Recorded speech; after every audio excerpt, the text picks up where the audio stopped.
Dan jumlah totalnya ada 32 sampel yang kita ambil.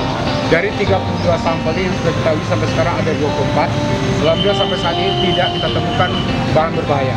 Baik itu borak pada mie maupun roda bebek pada makanan yang punya warna merah. Jadi sampai saat ini masih aman.